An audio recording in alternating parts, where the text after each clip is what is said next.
Itong Jimny 5-door, meron siyang 9-inch na infotainment display. Ang maganda dito, meron siyang Apple and Android CarPlay. Meron siya ditong hawakan para sa passenger dito sa unahan. Yung glove compartment naman niya, okay naman. Sa ganitong size, maluwag na to. So, napansin ko lang yung mga sidings na tong Jimny. May pocket siya, pero wala kayong cup holder.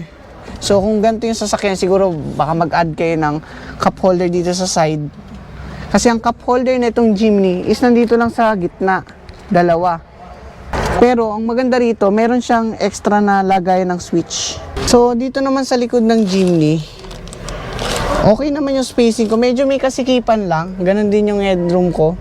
Kung 3 passenger kayo sa likod, hindi recommendable na upuan ng adult to kasi medyo mataas talaga yung tunnel niya, oh.